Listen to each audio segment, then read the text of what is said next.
We have the bird. No, we're here. We got pork chop. Yes.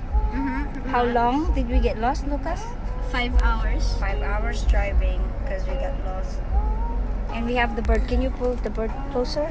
Sige, Gonna to introduce everybody to the bird. The name's pork chop, by the way. pork pop. Hi, pork chop.